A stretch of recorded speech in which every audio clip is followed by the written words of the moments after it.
We are so excited to welcome our guest to Shrink Chicks today, Dr. Danica Harris. You might know Danica from her incredible Instagram, The Empowered Therapist. Danica is a somatic experiencing practitioner, facilitator, presenter, and educator.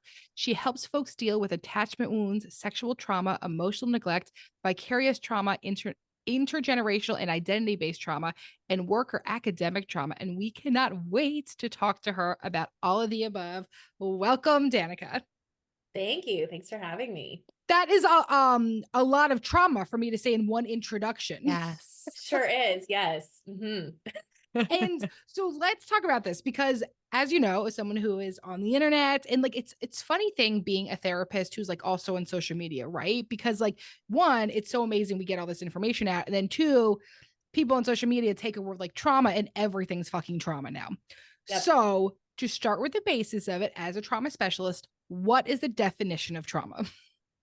I like to use a somatic experiencing interpretation of trauma. So anything that is too much, too fast, for too long for the nervous system. Mm-hmm. Now, I also work a lot with emotional neglect. And so I've kind of thought about, well, I think we could even expand that definition to include when our needs are going unmet for too long. So like not getting enough for too long of a period of time as well. Okay. What's it like for you to see how everyone sort of uses the word trauma now on social media? I feel mixed about this. Like I'm almost going to sound, I think, like I'm coming at this from two very opposite sides. Like on the I love one that. hand, I'm thrilled that people are talking about trauma, right? Like, we've all been therapists for a good long time now, right? And so even when we were in school, people were not talking about trauma the way they're talking about it now.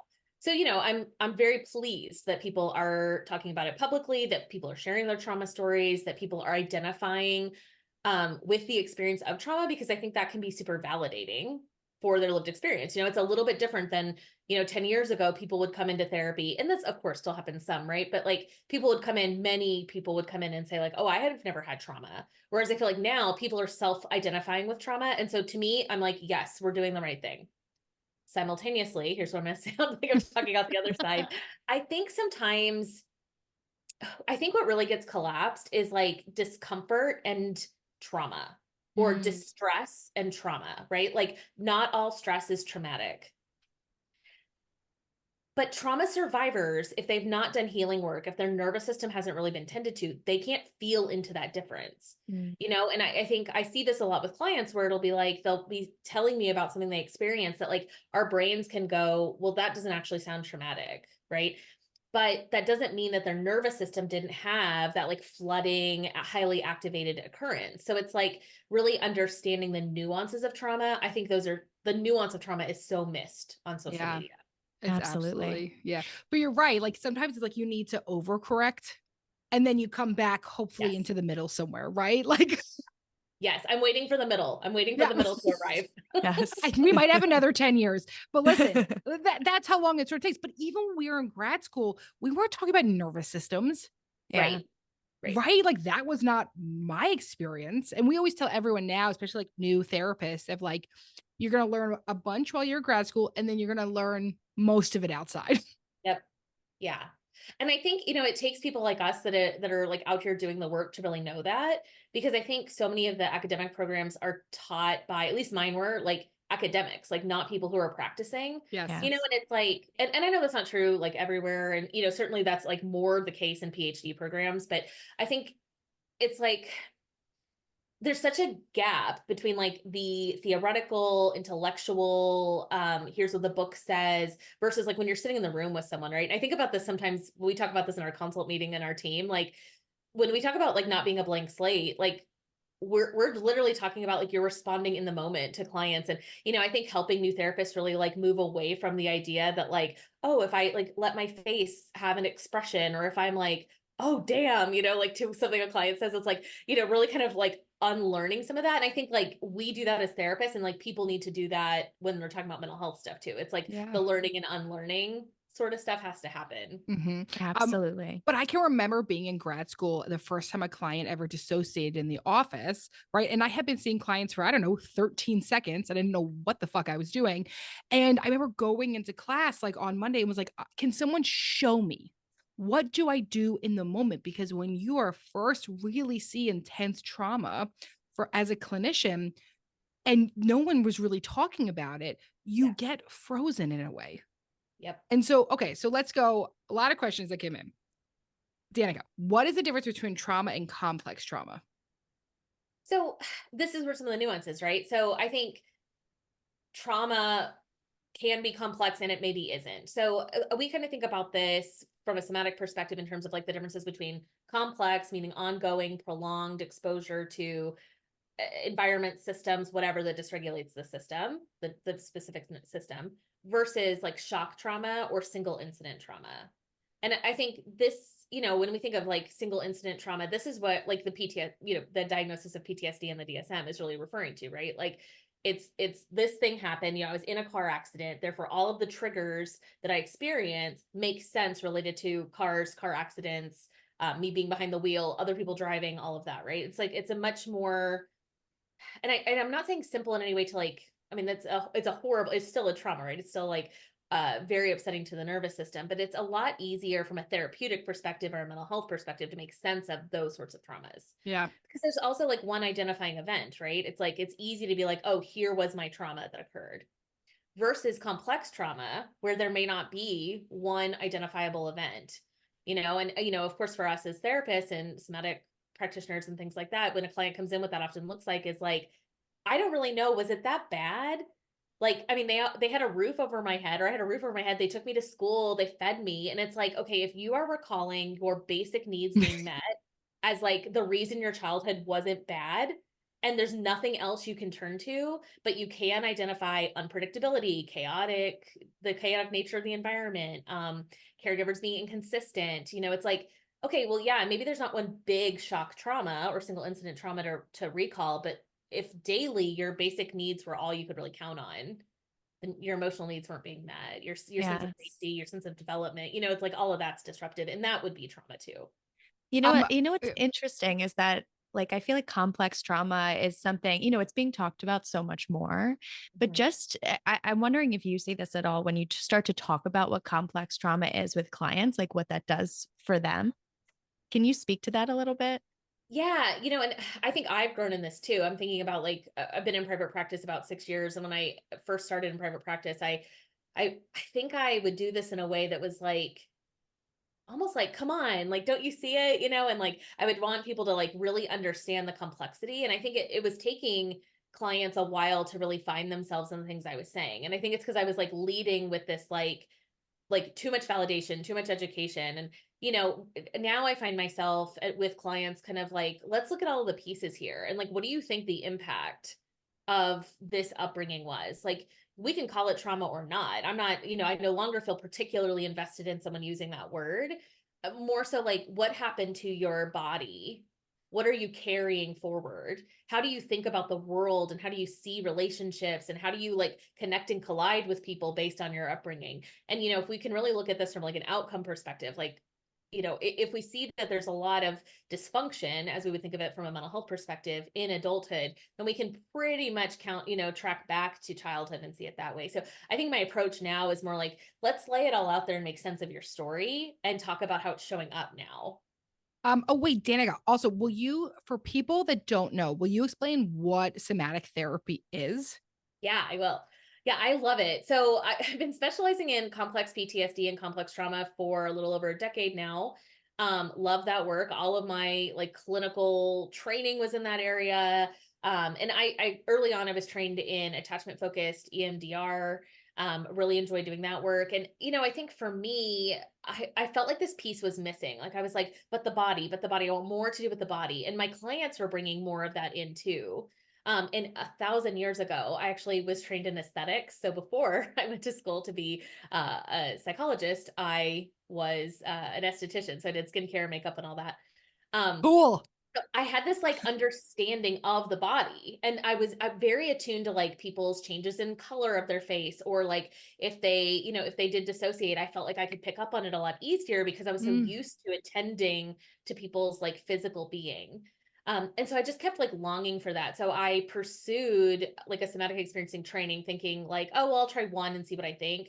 And I'll tell you, it just blew me away. The like inclusion of the nervous system in the body. It was almost as if like hearing them speak about, like how trauma is stored in the body and how we experience here and now based on those held trauma responses. So that's really the foundation. So essentially we are holding trauma responses in our body. We have not had the energy discharge we needed. So like if you needed to flee a traumatic situation and you were unable to, so like a childhood where your needs weren't met, you were kind of chronically alone with yourself, and you maybe wanted to flee that environment, but you couldn't, that held flight responses in your body. So what we might see is anytime there's conflict in a relationship, or even maybe a little discomfort, want to fly away, right? And so it just really made sense to me, that approach that's like, okay, well, like we are here because of some of our past, but not from like a top-down perspective. It's not coming from the brain. It's coming from this innate sense. And that made a lot of sense to me because my clients would say things like, I really want this to change. And we'd try strategies and I would just feel like, well, no, there's got to be something else. And like once we like set the story completely aside and worked with these like held trauma responses, immediate changes in my clients. And I felt it for myself too. So Wow. Wow. Now I'm just so curious. How did you make that switch? Being And an is that why your esthetician? skin looks so good? Yes. I mean, I do use good skincare. It is Yeah. still important to me. How I made the switch, I think when I was in high school, it's what I really wanted to be a therapist. I had a very good therapeutic experience myself when I was a teenager. And that I come from a working class background. I'm a first generation college graduate, college student ever. Wow. So it was a huge barrier to entry for me.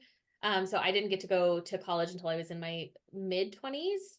And I like funded on my own, that sort of thing. So I did the aesthetics thing because I was also like good at skincare and makeup and stuff like that. And I liked it.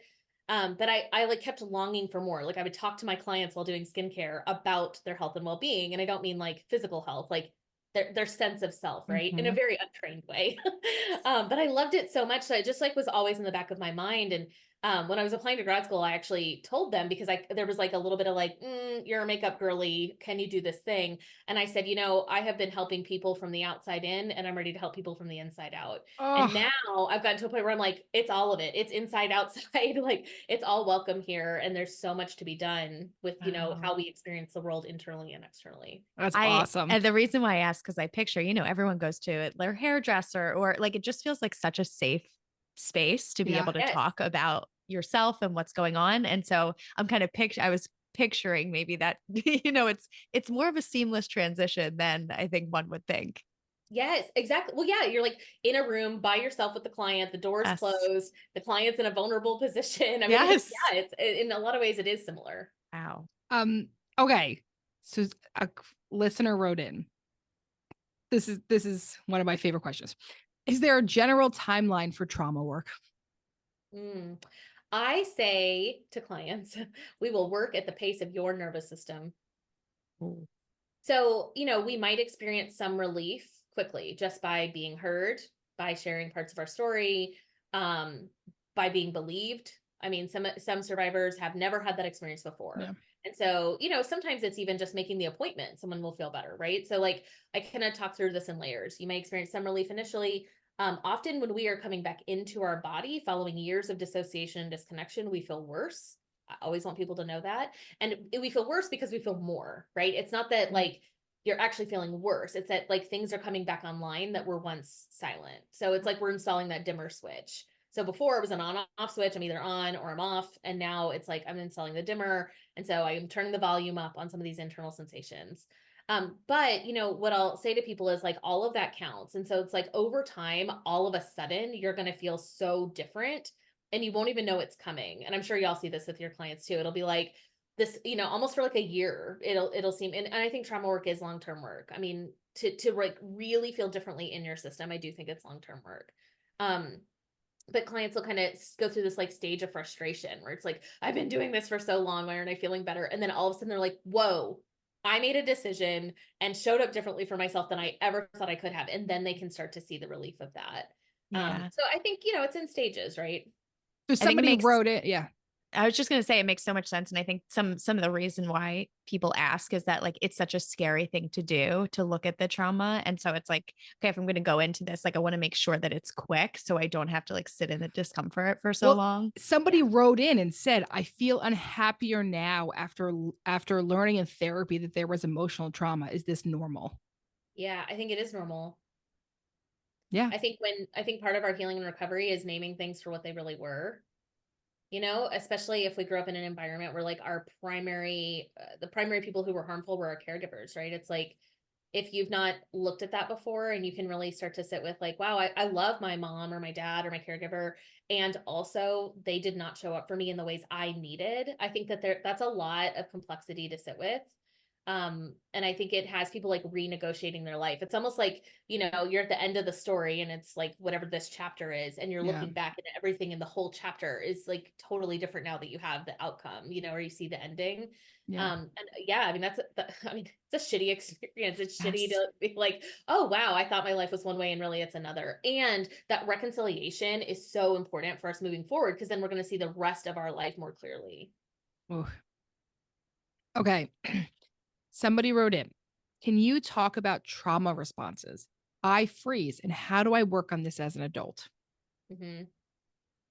Yeah, you know, freeze is an interesting one because depending on like what theory you look at, which I tend to lean more in the like polyvagal and somatic experiencing sort of way, that, you know, freeze is really an activated state. And so people will often think freeze is a collapse state or it's like dissociation. And yeah, y'all are like, you're on board. It's not that, right? Like freeze can actually be super functional. It can be really activated.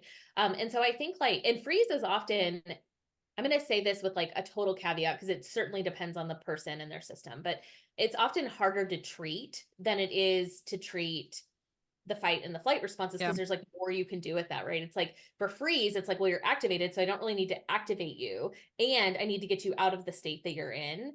And so for me, it's a matter of really looking at like, what does the person need to come back online in this moment?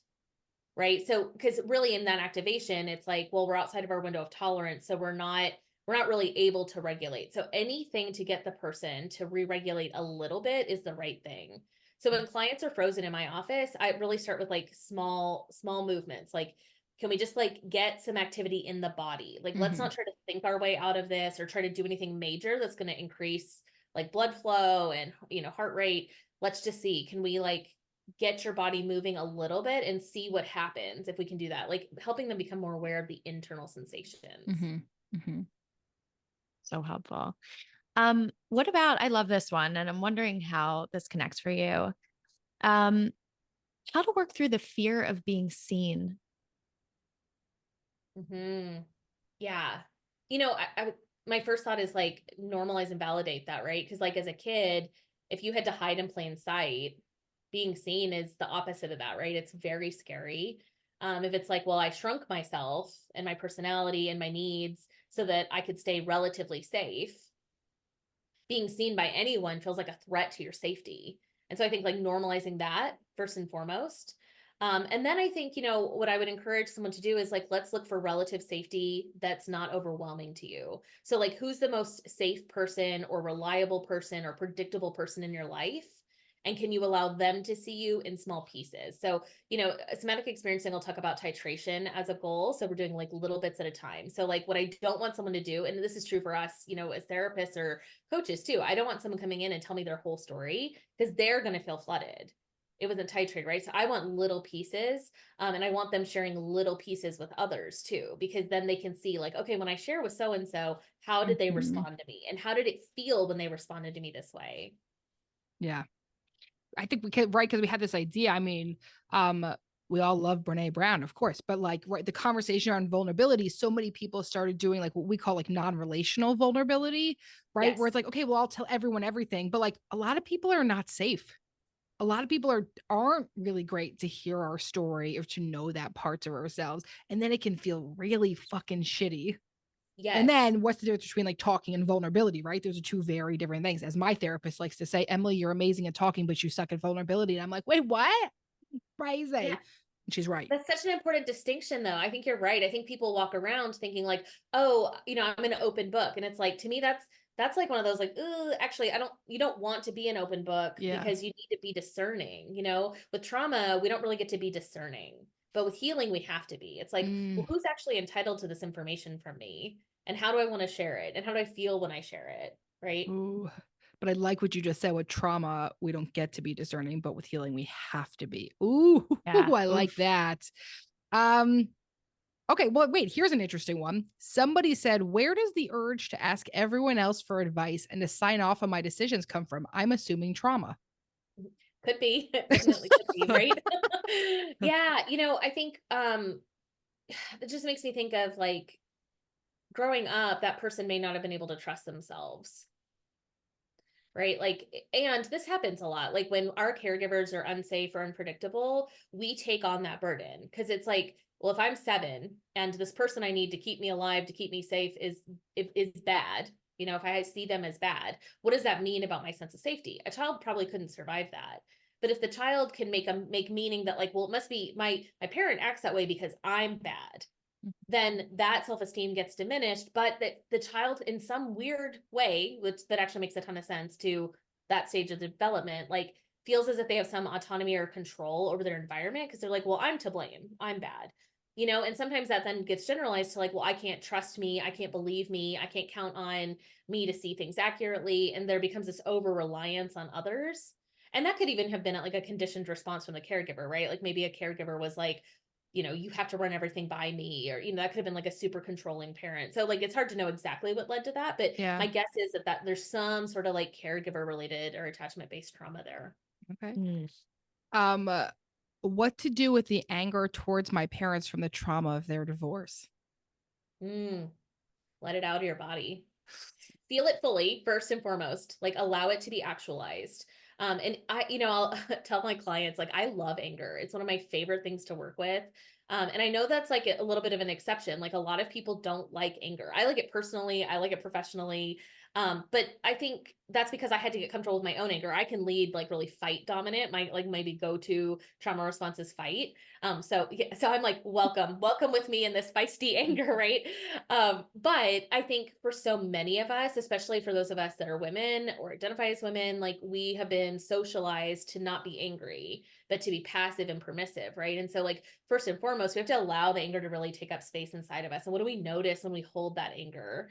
And can we see that anger is justified? Like you're having a really reasonable response to an unjust developmental experience. Mm-hmm. Mm-hmm. And then what do we need to do to let it out of our bodies? And I think this is where like one of the places I think there needs to be nuance with like trauma healing and recovery is we don't need to go to the caregivers and rip them a new one. I mean, you might, it might be, that's one option, but it's one option. It's not what's necessary, right? Like you releasing the anger for yourself and getting to a cathartic state and reaching some sort of conclusion that feels good to you is way more important than taking it back to the person who invalidated you your entire childhood, laying it on them and them still invalidating you, right? Like you're not actually probably going to feel like you had the appropriate discharge you need.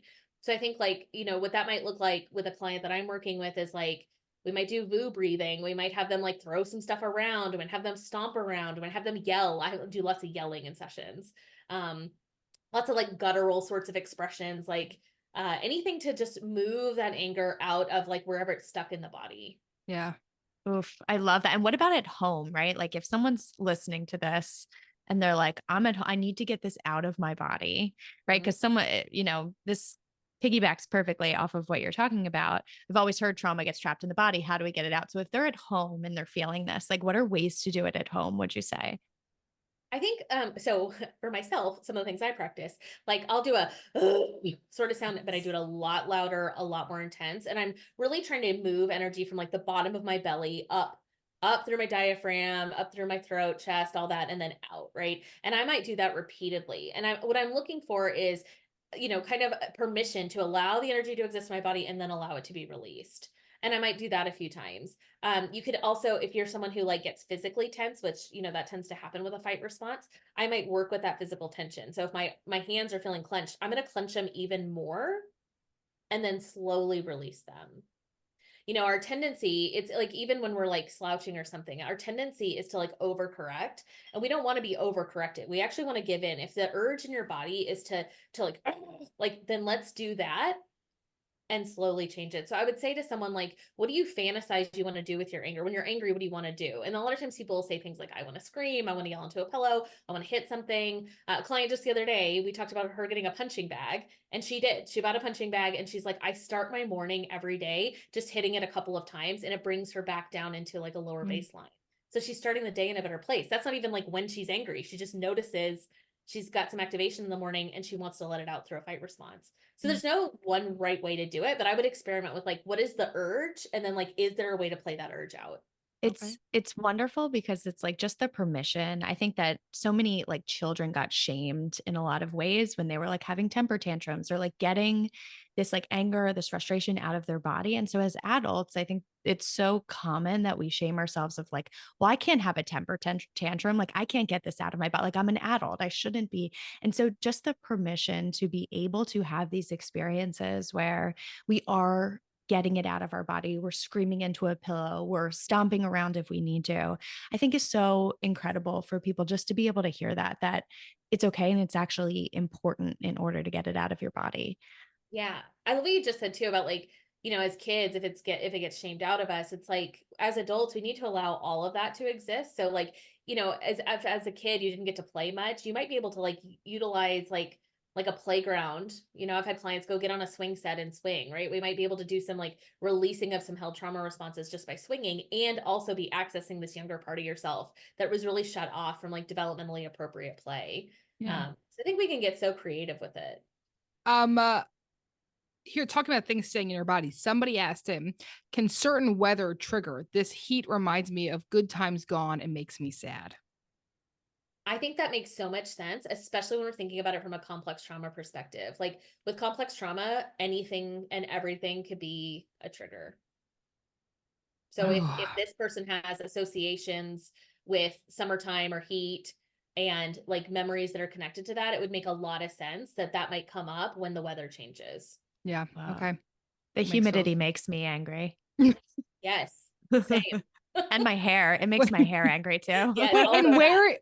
and Danica, we're located in Texas, aren't you? I'm in Dallas. Yeah. Oh, so It's hot down the there? weather here is sick. I'm so sorry. I don't know. I honestly, you want to talk about comparing trauma? Yeah, How about comparing weather in I Pennsylvania to Texas? I take it back. We think we're hot. You're really hot down there. Oh my goodness. It gets miserable. Yeah. Wow. Okay. Speaking of comparing trauma, somebody wrote in and said, why do you think we all try to minimize our trauma or compare it to a quote unquote worse trauma? I think there are a couple reasons, but the primary one, and I would have told you a different answer a few years ago. This has been like a newer state I've kind of landed on. I think it's because we actively want to minimize and dismiss ourselves. And so if I validate your trauma, I have to validate mine. And if I validate my trauma, I have to acknowledge that trauma is actually pretty much everywhere. Ooh. And that is like upsetting on a personal level and on a huge like macro systemic level, right? Like we're around trauma all the time. And a lot of it, try to get to be an adult and not have an experience where you've had too much for your nervous system. Like that's unlikely, right? So some of us collect more of those wounds than others, for sure. But I think it's really challenging to acknowledge like just how much is wrong, especially because we all want to believe we're well-intentioned, right? Like these parents who are having such a hard time. I'm seeing like more and more of this about these parents who are like, like boomer generation, mad at millennial kids. Like you're like going no contact with me and I've done nothing wrong. And it's like, well, it depends on what you're considering wrong, right? Like, yeah, maybe on the surface, if we were to do a checklist, like, yeah, you were available, you were there, well, maybe not available, you were present, bills were paid, you were working hard. Like, no doubt that parent probably also had trauma that they were contending with, right? But that doesn't mean the child, who is never their peer and never was their peer, wasn't negatively affected by their upbringing. And I think that we have to really acknowledge that that's the case, that like the child can, and the adult child can have the experience of like, wow, my childhood was traumatic. And that doesn't automatically mean that the parent was a perpetrator, but it does mean that they contributed to the child's trauma. And this takes ego strength. Like this person has to be able to say, I did the best I could and it still wasn't enough. And that is really freaking hard for people who haven't done their own work. And we know that so many people from the boomer generation just are not in therapy. And anybody that hears that and thinks like, no, I'm not that way. Sure, this isn't everybody, right? And yet we're seeing some of this generational divide happen. Yeah. Oh, it is fascinating. But even me, like as a mom myself, I'm like, oh, I'm fucking up my kid in all these other ways just because that is what happens. And so at some point, my daughter's going to come to me and be like, hey, A, B, and C that you did when you worked so much during my childhood, which is 100% going to happen. They're going to be like, man, you own that big business. You were busy. And I'd be like, ah, fuck, you're right. There is also like, what would it be like when someone comes to us and says that they hurt us for us to just hear it and accept that we hurt someone? Like, because I know what's going to happen at some point with my child. And it is so much of like, how do I take ego out of it? Mhm. Oh man, that ego. Well, it's like allowing multiple things to be true at the same time, right? Like you are doing what you need to do now or what you want to do or whatever. And like that's real and true. But like you said, like if one of your kids comes to you and is like, hey, you work too much and like that sucked, you can be like, yeah, I did. and that right there, like that I think where people get messed up is they think like, well, I did the best I could and like that should have just been it. But it's like, no, what's actually causing people the most like lingering trauma, the more like complex nature of the trauma is the invalidation. Yeah. It's the rupture without repair that's the problem. It's like we actually can handle a lot when repair happens. But so many of us are not getting repair, and that's actually leading, I believe, to like a greater experience of trauma internally. Because then you're talking about relational disruption. Like, I don't know who I can trust. I don't know if I can trust me. I have to like overprove myself or validate myself, but also dismiss myself. I think we get into the relational stuff when there's not repair. Yeah.